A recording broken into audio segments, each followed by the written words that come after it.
rêve de vacances inoubliables vers une destination lointaine, exotique, romantique ou simplement reposante. Pour certains voyageurs, cela peut être l'expérience d'une vie. L'idée de faire le tour du monde, c'est un grand rêve de voyageur, parce que j'avais déjà beaucoup voyagé avant. Mais tous les préparatifs du monde ne garantissent pas la réussite du voyage. Un voyage qui peut tourner à la catastrophe. On fouille les sacs, mais complets. En fait, on nous a pris pour des espions. Tous ces voyageurs s'apprêtent à passer des vacances d'enfer.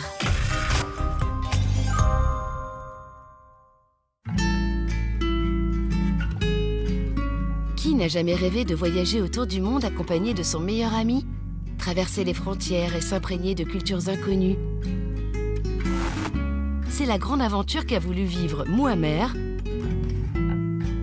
avec son ami allemand Milan.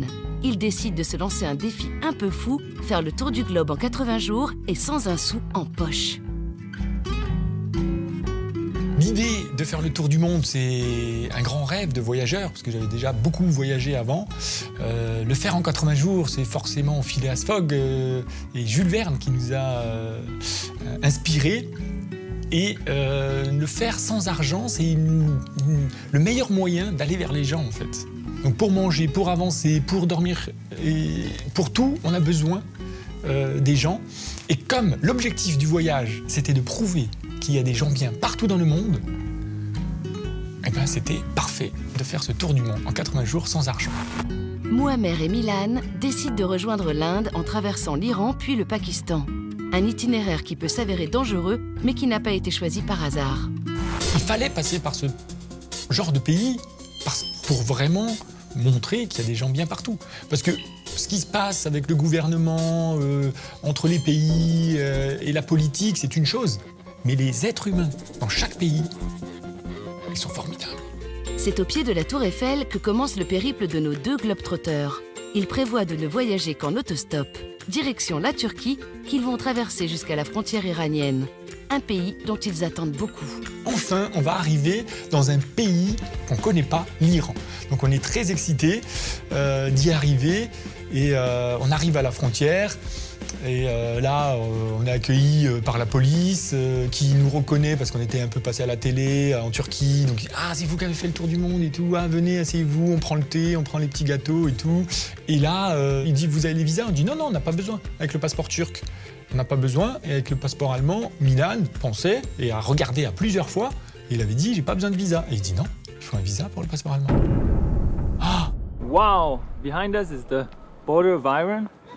And I don't know what happened, but in all the planning for this 80 days challenge, I forgot to apply for the Iran visa. Now we tried everything. We were almost, I thought we were almost close to get the visa on the border, but then the superior officer told us no, you have to go to Erzurum, which is 300 kilometers from here, and get your visa and come back. Now it's a big detour. Probably we're gonna lose 2 days, so we're not so happy about that, but this is the way, and now let's find a ride. Ça peut prendre une semaine, un mois ou plus, et du coup ça met en péril notre voyage, puisqu'on fait le tour du monde en 80 jours. Donc chaque jour qu'on perd, c'est compliqué. Les deux amis trouvent rapidement un camion pour les ramener à Erzurum. Mais pour la première fois, les voilà arrêtés dans leur voyage. Leur morale en prend un coup. Ben en fait, on est arrivé à Erzurum, donc ça fait 300 km, et on s'est posé dans un café, on s'est assis, et il m'a dit « Excuse-moi ». Et il a commencé à pleurer, et moi aussi, j'ai commencé à pleurer. On a pleuré tous les deux. C'était un moment assez fou, parce que je pensais à tout, mais jamais à pleurer. C'est la vie. C'est la vie. C'est pas facile pour toi, c'est plus facile pour moi. C'est ridicule. Ouais, on était pris d'émotion parce que voilà, on savait pas si ça allait compromettre notre tour du monde ou pas, et notre aventure, notre challenge. Et ouais, c'était un moment fort. L'attente sera plus longue que prévu. Pendant 7 jours, Muammer et Milan vont devoir patienter tout en comptant sur la générosité des habitants pour survivre. Et un matin, la bonne nouvelle arrive enfin. Quelle joie d'avoir ce visa Et on the road again. On the road again. Et là, on était contents, on a sauté au plafond, on est reparti et on est arrivé à la frontière pour la deuxième fois. Et quand on est rentré en Iran, c'était waouh! Et en fait, on était tellement heureux qu'on a fait, je crois, 1500 km. Toute la journée, toute la nuit, on a roulé. On est arrivé à Téhéran, bam, direct. À leur arrivée à Téhéran, les deux voyageurs sont accueillis à bras ouverts par la population. Iran, un pays extraordinaire. Des gens magnifiques. La surprise totale. Les gens étaient impressionnants et on nous disait il ne faut pas regarder les femmes, sinon carton rouge. Et en fait, c'est des femmes qui nous ont aidés. Donc c'était vraiment formidable jusqu'à Zahedan. Donc là, il faut imaginer une ville un peu au milieu de nulle part, au milieu du désert. Et là, on rencontre deux profs d'anglais, deux frères, et on passe vraiment 2 jours là-bas pour prendre le temps avant d'arriver au Pakistan. Parce que le Pakistan, c'est quand même l'inconnu.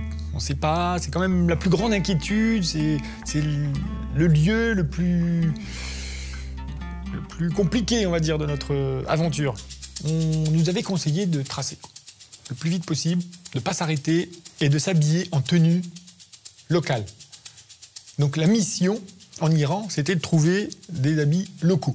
Et c'était déjà compliqué, quoi. Finalement, un vendeur, je lui ai demandé un vieil habit qu'il avait à lui, qu'il ne mettait plus, ce qui arrive à tout le monde. Et il m'a dit « Ouais, demain je te le ramène ». Et effectivement, il a ramené une tenue. Bon, il était un peu plus large que moi, donc c'était très, très ample. Mais on avait les tenues pour passer plus discrètement et pas faire les gros touristes au Pakistan, parce que là, c'est assez flagrant, quoi. I'm so happy. Thank you. Thank you. Really. I will cross Pakistan with this Baluch clothes.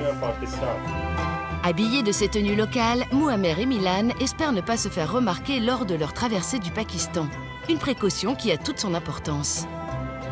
C'est une zone tribale. Zone tribale, ça veut dire que c'est pas forcément bien sécurisé par l'État, par la police, par l'armée. Donc ça veut dire que si tu es un touriste, qu'on peut te kidnapper, oui, c'est un risque. C'est un risque qui existe. Pakistani. On s'est dit, bon, on va aller sur la route, on fait du stop. Et boum, une voiture s'arrête. Waouh, super! I'm from France. France, Paris. Paris. Ah. On commence à partir, il fait demi-tour. On me dit, mais qu'est-ce que tu fais? Ah non, mais il faut que les papiers, là, enfin, on comprenait pas trop. Ok. Et là, il dit, police. Et moi, je dis, non. On sort alors. Il a dit, mais non, mais c'est bon, non, si, non, bon. Finalement, on se retrouve à la police. Et nous, on pensait qu'il fallait faire un papier. Et non, en fait, il nous laisse à la police. Et finalement, au bout de 3 heures, un monsieur arrive, parle parfaitement anglais. Bonjour, ça va? Répond pas. Il dit, qu'est-ce qui se passe? C'est moi qui pose des questions. Interrogatoire. Et là, voilà, on nous pose 10 000 questions, on fouille les sacs, mais complets. En fait, on nous a pris pour des espions. C'était dur, ce moment-là était vraiment très difficile. Donc, se faire interroger, se faire fouiller, on a l'impression d'être mis à nu, alors qu'on est des aventuriers. Et c'est difficile, quoi. C'est difficile parce que à ce moment-là, si on nous prend pour des espions et que vraiment ils croient qu'on est des espions, mais qu'est-ce qui va se passer? Donc ça peut aller loin. Et à la fin, il me dit « Ah, non, mais c'est bon ». Donc il s'est rendu compte qu'on était des voyageurs et qu'on n'était pas des espions. Il nous dit « Ah, c'est bon, bon voyage ». L'armée iranienne impose à ces deux originaux une escorte.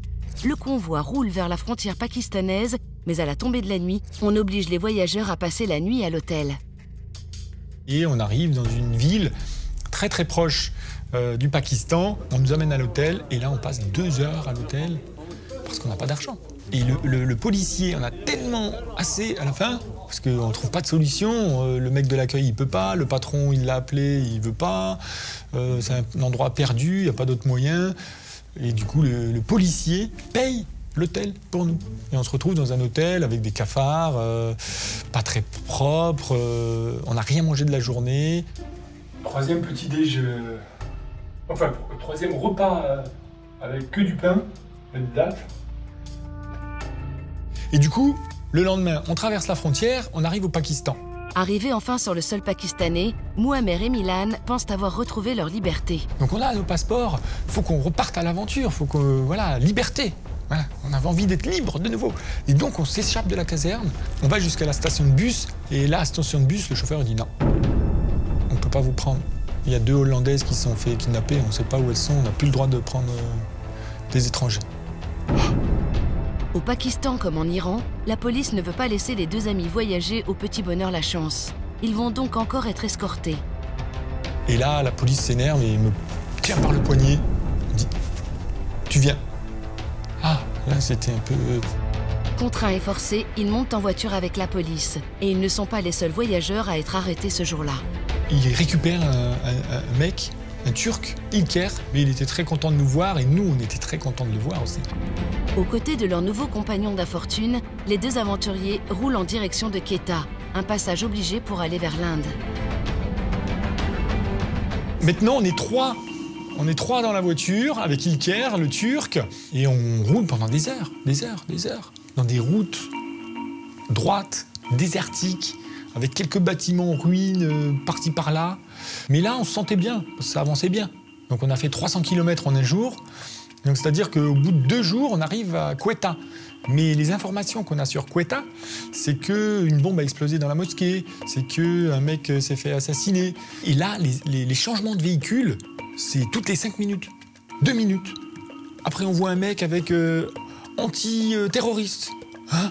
Ensuite, on monte dans un véhicule où, pour la première fois, le militaire se met debout, prêt, en visée, comme ça. Ah, on change de véhicule blindé. On ne sait plus ce qui se passe et on ne dit plus rien, quoi. Et on change encore de véhicule, et finalement on nous ramène dans un hôtel, et on nous pose. Et on voit qu'ils ont laissé les passeports à la réception de l'hôtel. Et là, on monte une opération pour s'évader. Parce qu'on en a assez de la police qui nous escorte partout. Donc nous, on dit, on va prendre les passeports, et on prend les passeports, on sort de l'hôtel, les mecs qui nous appellent, on répond pas, on sort, il y a un tracteur, on fait du stop. Et il nous amène à la gare. Et là, on arrive au guichet, et il nous dit, ah, il n'y a plus de place dans le train. On dit, non, vas-y, fais quelque chose, je sais pas, n'importe où. Il dit, bon, je peux vous vendre un pied, mais on n'a pas de place assise. On dit, ouais, c'est bon, c'est pas grave. Ilker nous achète et nous offre les billets, et on monte tous les 3 dans le train démarre, et là, liberté. Waouh. On repart, on revit, l'aventure reprend, on est seul, on est avec les gens, avec les Pakistanais. On est heureux, quoi. On est heureux. Pourtant, le train, il est rempli, hein. C'est pas le TGV Strasbourg-Paris, où on a sa petite place numérotée. Donc il y a des gens assis par terre, des gens assis sur les places de bagages. Mais c'est exotique, c'est beau, tout le monde est gentil, c'est agréable, quoi. C'est l'aventure, et c'est un voyage de 26 heures. 26 heures sans place assise. Dans ce train qui les emmène à Lahore, Muammer et Milan font la connaissance d'un groupe de jeunes Pakistanais et découvrent que la générosité n'a pas de frontières. Et là, nos jeunes Pakistanais, bien éduqués, qui parlaient bien anglais, nous disent « Ouais, tu peux dormir là ». Ok, donc je m'endors, et Milan aussi. Et le matin, on se réveille. Les mecs, ils dormaient par terre pour nous. Ils nous ont laissé la place de couchette qu'ils ont payée pour nous. Et ils ont dormi par terre dans le train. Donc ça, c'est fort. C'est au Pakistan. C'est un pays qu'on craint, mais un pays qui nous aide. C'est avec des êtres humains, avec des gens formidables, qui ont partagé à manger, qui ont partagé leur place, qui ont partagé leur couchette. Et ce voyage, le tour du monde, c'est ça. C'est des milliers de rencontres à travers le monde. Réussir à parler avec n'importe qui dans le monde, qu'il est de la même manière, waouh, c'est beau. Et le fait de parler avec des Pakistanais armés dans des zones dangereuses, c'est un apprentissage énorme. Une ouverture énorme. Inde, puis Asie du Sud-Est, États-Unis, Maroc, les 2 aventuriers vont gagner leur pari en bouclant dans les temps leur tour du monde sans argent.